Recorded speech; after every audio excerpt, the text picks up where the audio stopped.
Hello friends, मेरा नाम है संदीप कुमार गौर और हम डिस्कस कर रहे हैं डिस्क्रीट मैथमेटिक्स पर, जिसके अंतर्गत हम देख रहे हैं ग्रुप थ्योरी। और आज की वीडियो में हम देखने वाले हैं नॉर्मल सब ग्रुप। तो आइए शुरू करते हैं दोस्तों। इससे पहले वाली वीडियोस में हमने सब ग्रुप और कोसेट्स के बारे में स्टडी कर चुके हैं, तो आप उन वीडियोस को जरूर देखें, क्योंकि यदि आप नॉर्मल सब ग्रुप को समझना चाहते हैं तो आपको पता होना चाहिए ग्रुप क्या होता है और सब ग्रुप क्या होता है। ठीक है। और साथ ही साथ कोसेट किस तरह से फाइंड आउट किए जाते हैं, तो आप उन वीडियोस को भी जरूर देखें। आइए शुरू करते हैं आज का वीडियो। नॉर्मल सब ग्रुप। सबसे पहले हम यहाँ पे मान लेते हैं इफ एच बी आ सब ग्रुप। हमने क्या माना है कि एच हमारे पास क्या है, एक सब ग्रुप है। किसका? Of a group G. ठीक। Then H is said to be normal subgroup if for all g belongs to g, h equal h g। ठीक है। ये डेफिनेशन है हमारे पास कि यदि कोई सब ग्रुप इस तरह से दिया हुआ है कि वहाँ पे इस ये प्रॉपर्टी सेटिस्फाई हो रही है, तब ये जो सब ग्रुप है, ये ग्रुप जी का नॉर्मल सब ग्रुप कहलाएगा।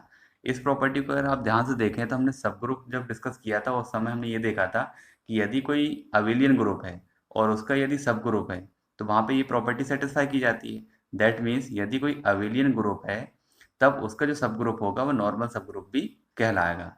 ये हमारे पास इक्वेशन फर्स्ट हो जाती है। ये फर्स्ट है।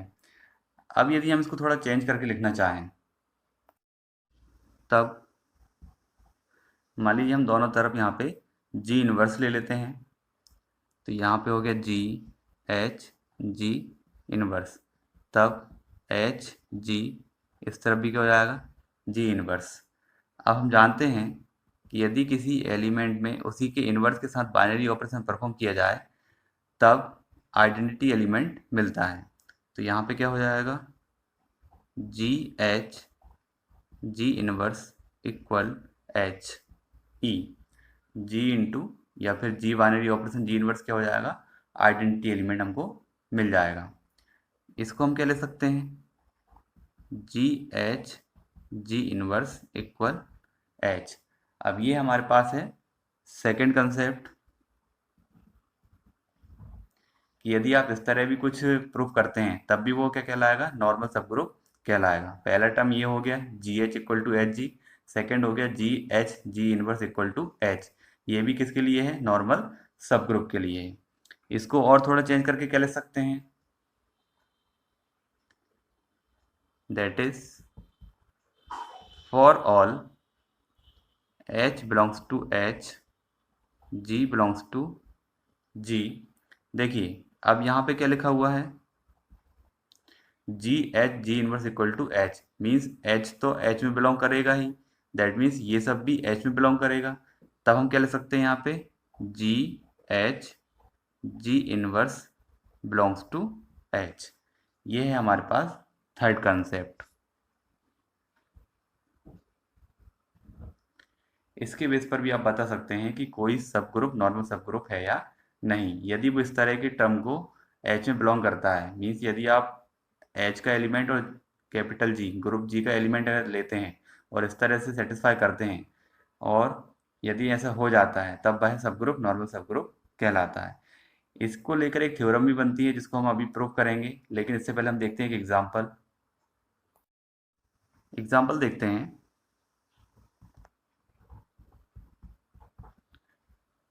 मान लीजिए हमारे पास एक ग्रुप दिया हुआ है, ग्रुप जी।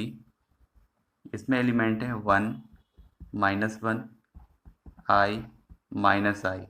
और ये किस तरह का ग्रुप है, मल्टीप्लिकेटिव ग्रुप है। मीन्स इस पे जो बाइनरी ऑपरेशन डिफाइन किया हुआ है वो मल्टीप्लिकेशन डिफाइन किया हुआ है। और एक यहाँ पे सब ग्रुप है एच, और इसमें एलिमेंट है 1 -1।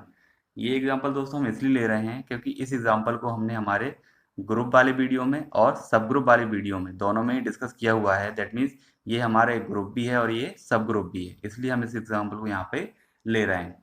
इस एग्जांपल को जब हमने देखा था तब हमने वहाँ पे ये देखा हुआ था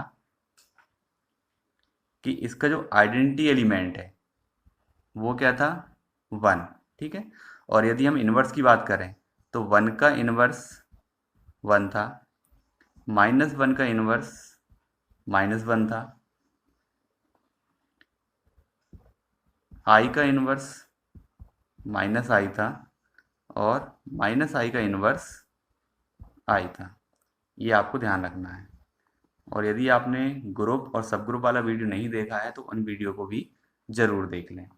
अब हम ये देखते हैं कि ये जो सब ग्रुप आपको दिया हुआ है ये नॉर्मल सब ग्रुप है या नहीं है। तो चलिए शुरू करते हैं। नाउ इफ़, अब हम यहाँ पे मान लेते हैं कुछ एलिमेंट g = 1 मान लेते हैं और h = 1 मान लेते हैं। अब देखिए g की वैल्यू यदि 1 है तो हमको क्या देखना रहता है, इसका इन्वर्स भी देखना रहेगा। तो g का इन्वर्स क्या निकलेगा, 1 का इन्वर्स क्या है, 1 है। तो यहाँ पे g इन्वर्स भी क्या होगा, 1 होगा। दैट इम्प्लाइज हमको क्या निकालना है, g इन्वर्स। दैट मीन्स 1 × 1 × 1, क्योंकि अभी मैंने बताया ये मल्टीप्लिकेशन, यहाँ पे बाइनरी ऑपरेशन दिया हुआ है, मल्टीप्लिकेटिव ग्रुप है ये। तो यहाँ पे तीनों को मल्टीप्लाई करेंगे तो क्या निकलेगा, 1, और 1 is also belongs to h। ठीक है, ये आपको दिख रहा है 1 किस में बिलोंग कर रहा है, h में बिलोंग कर रहा है। इसका रिजल्ट h में बिलोंग करना चाहिए, मीन्स सब ग्रुप में बिलोंग करना चाहिए। ठीक है, इसको आप इस तरह से याद रख सकते हैं कि जिस सब ग्रुप को आप नॉर्मल सब ग्रुप बताना चाहते हैं वही राइट हैंड में आएगा और उसी का एक एलिमेंट सेंटर में रहेगा, और लेफ्ट और राइट में क्या रहेगा, जो आपका ग्रुप है उसका एलिमेंट और उसका इनवर्स एलिमेंट। ठीक है, तो यहाँ पे 1 बिलोंग्स टू h कर रहा है। इसी तरह आप और भी चेक कर सकते हैं। अगेन इफ, इस बार मान लेते हैं g की वैल्यू i है और h की वैल्यू मान लेते हैं -1 है। अब g की वैल्यू i है तब g इनवर्स क्या होगा, देखिए i का इनवर्स क्या है, -i, तो यहाँ पे क्या हो गया, -i है। ठीक है, that implies g inverse equal i multiply -1 multiply -i। अब ये हो जाएगा minus minus plus and i into I square, तो ये हो गया आई स्क्वायर, और आई स्क्वायर की वैल्यू कितनी होती है, -1। -1 is also belongs to h। ठीक है, तो हम यहाँ पे क्या ले सकते हैं कि यदि हम कोई भी तीन एलिमेंट माने इस तरह से g, h और g इनवर्स, तो वो उसका रिजल्ट किस में बिलोंग कर रहा है, h में बिलोंग कर रहा है। दैट मीन्स ये प्रॉपर्टी सेटिस्फाई हो रही है कि g inverse belongs to h। That means ये जो आपको सब ग्रुप दिया हुआ है ये एक नॉर्मल सब ग्रुप दिया हुआ है। तब हम क्या ले सकते हैं, तब हम यहाँ पे क्या ले सकते हैं, similar by our process we get h is a normal subgroup of g। तो यहाँ पे आपने देखा है कि ये जो h आपको दिया हुआ था ये एक नॉर्मल सब ग्रुप भी दिया हुआ है। चलिए अब देखते हैं हम थ्योरम। अब हमारे पास थ्योरम क्या है, a subgroup h of a group g is normal if and only if g inverse h g belongs to h for all h belongs to h g belongs to g। अब देखिए यहाँ पे theorem में लिखा हुआ है if and only if, that means हमको एक बार इससे पहले वाला पार्ट लेकर चलना पड़ेगा और ये पार्ट निकालना पड़ेगा, सेकेंड बार इसको लेकर चलना है और इस वाले पार्ट को प्रूव करना है। ठीक है, मीन्स यहाँ पे कन्वर्सली भी हमको प्रूव करना रहता है। तो चलिए शुरू करते हैं आज थ्योरम को प्रूव। अब पहला वाला पार्ट लेकर चलते हैं, ठीक है, और फिर सेकंड वाला पार्ट लेकर आएंगे। मान लिया let h be a normal subgroup of g, let h belongs to h, g belongs to g। और यदि हम फर्स्ट पार्ट मान लेते हैं कि ये जो सब ग्रुप h है ये नॉर्मल सब ग्रुप है g का, then h g equal to G H, ये वाली कंडीशन सेटिस्फाई होगी। नाउ अब एच जी यहाँ पर है, दैट मीन्स स्मॉल एच और जी यहाँ पे बिलोंग करेंगे, क्योंकि कैपिटल एच में एच बिलोंग कर रहा है और कैपिटल जी में जी बिलोंग कर रहा है। तो एच जी बिलोंग्स टू क्या हो जाएगा, कैपिटल एच जी हो जाएगा, इक्वल टू में क्या है, जी एच है। ठीक है, सो अब जब H G equal to G H है और एच जी में एच जी बिलोंग कर रहा है, तब हम क्या ले सकते हैं, एच जी इक्वल जी, इसका भी एक एलिमेंट मान लेते हैं, कोई एक और एलिमेंट, जी एच वन हो जाएगा, for some H one belongs to H. अब इसमें यदि हम जी इनवर्स ले लें, दैट इज दोनों तरफ जी इनवर्स ले लेते हैं, तो यहाँ पे क्या हो जाएगा, जी inverse H G equal ji inverse ji H one, that implies G inverse H G equal, अब देखिए जी इनवर्स जी की वैल्यू कितनी हो जाएगी, ई, और फिर यदि हम ई के साथ एलिमेंट लिखते हैं तो एलिमेंट ही बचेगा, तो यहाँ पे क्या हो जाएगा, एच वन। ठीक है ना, एच वन बिलोंग्स टू क्या है, कैपिटल एच है, और जब एच वन एच में बिलोंग कर रहा है तो इसका मतलब ये सब भी एच में बिलोंग करेगा, that implies G inverse H G belongs to H for all G belongs to G and H belongs to H. ठीक है ना, तो ये हमने फर्स्ट पार्ट प्रूव कर दिया है। सेकंड पार्ट में हमको क्या करना है, कन्वर्सली चलना है, मतलब इसको लेकर चलना है और प्रूव करना है सब ग्रुप।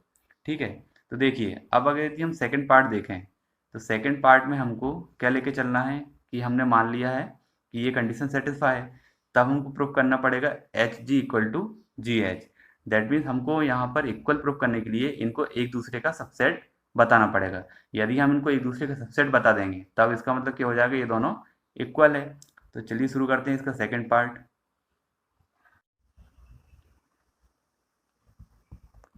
कन्वर्सली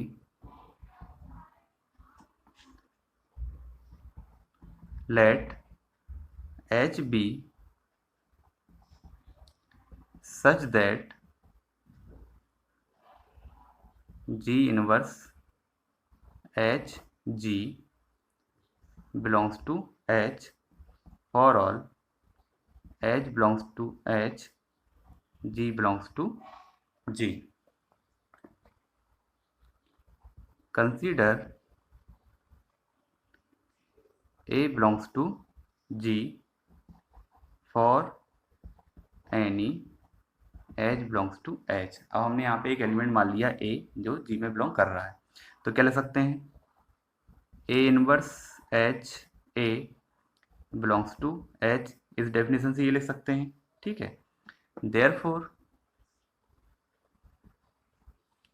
अब देखिए यहाँ पे हम क्या कर सकते हैं, दोनों तरफ A ले लेते हैं, तो यहाँ पे हम लिखेंगे A inverse H A belongs to, ये क्या हो जाएगा, A H हो जाएगा, दैट इम्प्लाइज, अब देखिए यहाँ पे A इनवर्स हो गया, दैट मीन्स ये E हो जाएगा, तब यहाँ पे क्या बचेगा, H A बचेगा, तो ये हो जाएगा H A belongs to A H। अब यदि एच ए एच में बिलोंग कर रहा है, दैट मीन्स इसके अंदर जो, मतलब इसके अंदर जो एलिमेंट है वो ये है। ठीक है, ये कहीं ना कहीं इसी से निकल कर आया है, तब हम क्या कह सकते हैं कि ये जो है ये इसका सबसेट भी होगा। लेकिन यहाँ पे स्मॉल एच है तो हम इसको किस फॉर्म में ले सकते हैं, सेट के फॉर्म में ले सकते हैं, तब ये हो जाएगा H A subset of A H. Okay, अब हमने ये तो प्रूफ कर दिया है, अब हमको प्रूफ करना पड़ेगा A H is subset of H A, और यदि हम ये भी प्रूफ कर देते तो ये दोनों बराबर हो जाएंगे। तो अभी हमने प्रूफ कर दिया है कि H A is subset of A H. अब आगे बढ़ते हैं, इसको हम बोल देते हैं equation first. Let B equal A inverse, means हमने मान लिया है कि यदि हमारे पास कोई एलिमेंट है A और उसका इन्वर्स निकालते हैं तो वो B निकलता है। देन अब यहाँ पे भी डेफिनेशन से क्या ले सकते हैं हम, B inverse H B belongs to H। But अब यहाँ पे हम क्या कर रहे हैं, B की वैल्यू रखते हैं। B की वैल्यू क्या है, A inverse.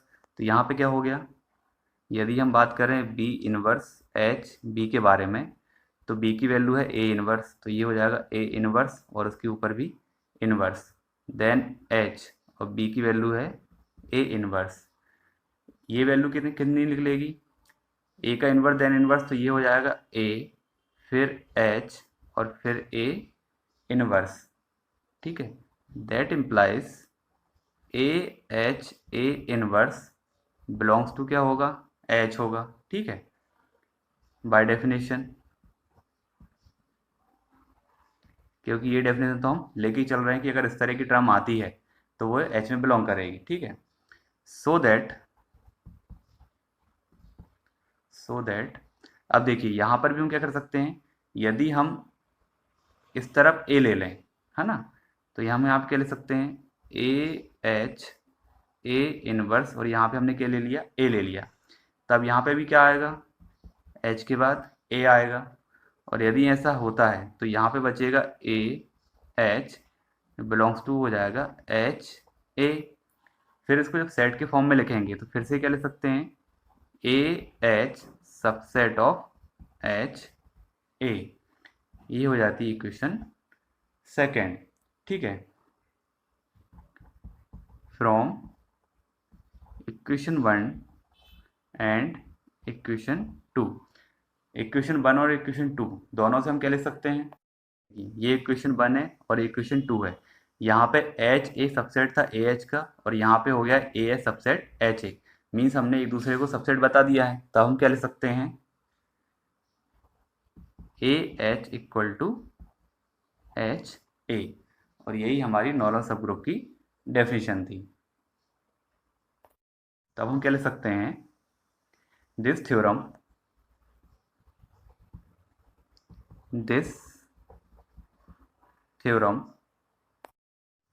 shows that equivalently a subgroup H of a group G can be defined to be a normal subgroup if G inverse HG belongs to H for all H belongs to H and G belongs to G। तो दोस्तों ये थी आज की theorem और हमने आज देखा कि नॉर्मल सबग्रुप क्या होता है। यदि आपको वीडियो पसंद आया तो वीडियो को लाइक करें, शेयर करें, और दोस्तों यदि आप हमारे चैनल पर नए हैं तो प्लीज़ हमारे चैनल को सब्सक्राइब करें। Thank you.